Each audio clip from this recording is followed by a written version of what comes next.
많은 투자자가 미국 시장이 정답이라고 생각하지만 분석에 따르면 2026년에는 오히려 한국 주식시장에서 더 큰 기회가 찾아올 것이라고 합니다. 이러한 분석의 핵심적인 근거는 금리 인하의 속도에 있는데 시장의 기대와 달리 금리가 아주 서서히 내려갈 것으로 예상되기 때문입니다. 역사적으로 볼 때 금리가 급격하게 떨어질 때는 엔비디아 같은 미국의 대형 기술주가 유리하지만 금리가 천천히 하락할 때는 신흥국 시장의 수익률이 훨씬 높았습니다. 현재와 같이 거시경제 상황에서 금리가 완만하게 인하되는 시기에는 신흥국 시장이 유리하며 그 중에서도 밸류에이션이 가장 저렴한 대한민국이 최고의 선택지가 될 수 있습니다. 2024년 중반 이후 세계 주요국들이 점진적으로 금리를 인하하는 시대를 맞이했는데 우리는 이것을 피벗의 시대라고 명명할 수 있습니다. 2026년 1월을 기준으로 보면 지금까지는 미국보다 스위스나 스웨덴 같은 다른 나라들의 금리 인하 속도가 더 빨랐던 것이 사실입니다. 하지만 이제부터는 미국의 통화량 증가율이 다른 나라를 앞지르기 시작하면서 환율 시장에서도 원화가 다소 안정화될 가능성이 커지고 있습니다. 미국의 M2 통화량은 과거 26%까지 폭증했다가 마이너스까지 떨어지는 등 변동성이 컸지만 이제 다시 유동성을 공급하는 국면으로 전환될 것입니다. 이러한 유동성 공급의 변화로 인해 환율은 1,400원 초반이나 긍정적으로는 1,350원대까지 하향 안정화될 것으로 전망됩니다. 미국 주식시장은 이미 빠른 금리 인하를 선반영하여 주가가 크게 올랐기 때문에 실제 금리 인하 속도가 느려지면 투자자들은 실망할 수 있습니다. 반면 미국 시장에 대한 실망감은 대안을 찾는 투자 자금의 이동을 유발하며 그 자금이 저평가된 신흥국 시장으로 흘러들어올 가능성이 큽니다. 전 세계 주식시장은 기본적으로 방향성을 같이 하지만 이제는 수익률을 극대화하기 위해 국가 선택이 매우 중요한 시점이 되었습니다. 특히 한국 시장은 수급 측면에서 개인과 외국인 그리고 기관 투자자인 국민연금까지 매수세로 전환될 수 있는 중요한 변곡점에 서 있습니다. 정부의 정책 방향 또한 미국 주식 쏠림 현상을 완화하고 한국 주식시장으로 자금을 유도하는 밸류업 프로그램에 집중되고 있습니다. 여기서 주목해야 할 가장 큰 손은 국민연금인데 지난 10여 년간 국민연금은 한국 주식 비중을 늘리기보다는 미국 주식을 사는 데 집중해 왔습니다. 국민연금의 한국 주식 보유액이 늘어난 것은 신규 매수 때문이 아니라 기존에 보유하던 주식의 가격이 올랐기 때문이라는 점을 직시해야 합니다. 그동안 국민연금의 포트폴리오가 해외 자산 쪽으로 지나치게 기울어져 있었기 때문에 이제는 다시 균형을 맞추는 과정이 필요합니다. 개인 투자자들 역시 미국 시장의 변동성이 커지고 한국의 대표 기업들이 재평가받기 시작하면 다시 국내 시장으로 눈을 돌릴 것입니다. 한국은행 총재 역시 국민연금이 해외 주식 비중만 늘려온 것에 대해 아쉬움을 표하며 국내 투자 비중 확대가 국가 경제에 기여할 수 있음을 언급했습니다. 만약 국민연금이 한국 주식 비중을 늘린다면 이는 자본시장의 성장을 돕고 기업들의 투자를 촉진하여 다시 주가를 부양하는 선순환을 만들 것입니다. 만약 국민연금이 선도적으로 한국 주식을 매수하기 시작한다면 이는 글로벌 투자자들에게 가장 강력한 매수 신호가 될 것입니다. 하지만 지난 시간을 돌아보면 국민연금은 변화에 둔감하고 다소 게으른 모습을 보이며 국내 시장 투자를 등한시해왔다는 비판을 피하기 어렵습니다. 해외 투자자들을 만나보면 코리아 디스카운트의 원인을 남북 관계나 전쟁 위험에서 찾지 않고 오히려 엉뚱한 곳에서 찾습니다. 그들은 한국의 연기금과 국민들조차 한국 주식을 사지 않는 현실을 지적하며 주인도 믿지 않는 물건을 왜 사야 하느냐고 반문합니다.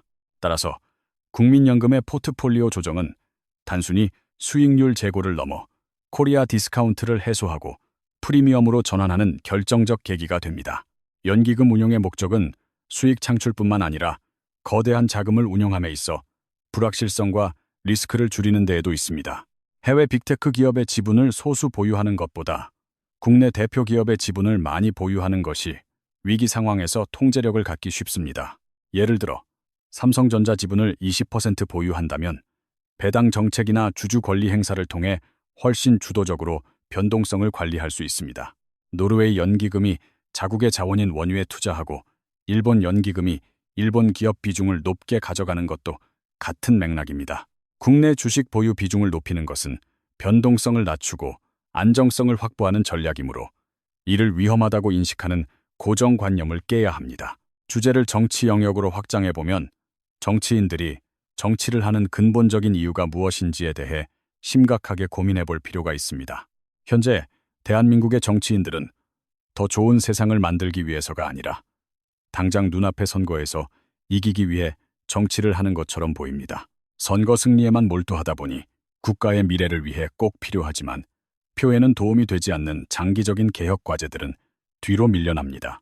선거는 세상을 바꾸기 위한 수단이어야 하는데 지금은 선거 승리 자체가 목적이 되어버린 주객전도의 상황이 벌어지고 있습니다. 구체적인 예로 데이터 센터 확충 문제를 들 수 있는데 AI 시대의 필수 인프라인 데이터 센터는 막대한 전력을 소모합니다.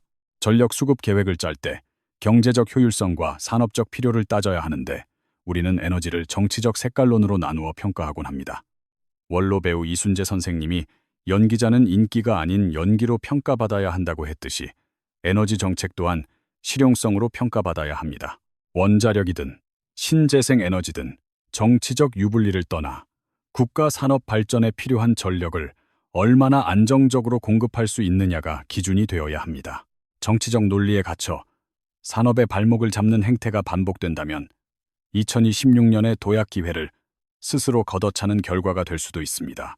좋은 세상을 만들기 위해서는 듣기 좋은 말만 하는 사람보다 쓴소리를 마다하지 않는 전문가들이 정책 결정의 중심에 서야 합니다. 안타깝게도 현실 정치에서는 쓴소리를 하는 전문가보다 달콤한 말만 하는 사람들이 중용되는 경우가 많아 변화가 더디기도 합니다.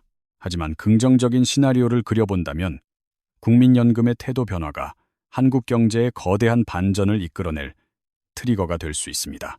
국민연금이 국내 주식 비중을 늘리고 해외 비중을 조절하는 것만으로도 환율 안정과 주가 부양이라는 두 마리 토끼를 잡을 수 있습니다. 환율이 안정되면 기업들의 경영 환경이 개선되고 이는 다시 코스피 상승으로 이어지는 강력한 모멘텀이 됩니다. 주가가 오르고 자본시장이 활성화되면 기업들은 튼튼해진 자기 자본을 바탕으로 신규 투자와 고용을 늘리게 됩니다. 이렇게 경제의 기초 체력이 좋아지면 국민연금 역시 더 높은 운용 수익을 거두게 되는 완벽한 선순환 구조가 완성됩니다. 물론 이러한 판단은 외부의 압력이 아닌 기금운용본부 스스로의 독립적인 분석과 결단에 의해 이루어져야 할 것입니다. 투자자 여러분도 국민연금이 정기적으로 발표하는 포트폴리오 비중 조절 뉴스를 단순한 공시로 넘기지 말고 유심히 지켜봐야 합니다. 만약 거대한 자금의 흐름이 미국에서 한국으로 이동하는 조짐이 보인다면 남들보다 한 발 앞서 움직이는 것이 현명한 투자 전략입니다. 이제 많은 개인 투자자분들이 가장 궁금해하시는 실전 투자 고민, 즉 매수와 매도 타이밍에 대한 이야기를 해보겠습니다. 주가가 이미 많이 올랐는데 지금이라도 사야 하는지 아니면 수익이 났으니 이제 팔아야 하는지는 영원한 난제입니다. SK하이닉스나 삼성전자 같은 대형주를 보유한 분들도 이만큼 올랐으니 꼭지 아닐까 하는 불안감을 항상 가지고 계십니다. 이에 대한 저의 답변은 명확합니다. 투자는 과거의 데이터를 복기하거나 현재의 가격만 쳐다보고 하는 것이 아닙니다. 차트를 보며 바닥 대비 2배나 올랐네 라고 생각하는 것은 지나간 과거에 집착하는 것입니다. 또한 지금 가격이 너무 비싼 거 아니야? 라고 고민하는 것은 현재의 상태에만 머물러 있는 것입니다. 진정한 투자는 오로지 미래를 보고 결정해야 하며 앞으로 더 오를 가능성이 있는지가 유일한 판단 기준이 되어야 합니다. 주가가 이미 100% 올랐다 하더라도 미래의 기업 가치가 더 성장할 여력이 있다면 계속 보유하거나 더 사야 합니다. 반대로 주가가 반토막이 났다고 해서 무조건 싼 것이 아니며 미래 성장 동력이 없다면 과감하게 손절매해야 합니다. 내가 얼마에 샀는지, 현재 수익률이 얼마인지는 시장의 흐름과는 아무런 상관이 없는 나만의 심리적 숫자일 뿐입니다. 중요한 것은 내가 번 돈이 아니라 앞으로 벌 수 있는 확률이며 이것이 투자의 성공을 가르는 핵심 마인드셋입니다. 시장은 당신이 주식을 얼마에 샀는지 전혀 관심이 없으며 오직 기업의 가치와 미래 전망에 따라서만 움직일 뿐입니다. 만약 주가가 이미 50% 올랐더라도 분석 결과 앞으로 50% 더 오를 여력이 있다면 당연히 보유해야 합니다. 많은 투자자가 단순히 수익이 났다는 이유로 팔거나 손실이 났다는 이유만으로 비자발적 장기 투자를 하는 오류를 범합니다.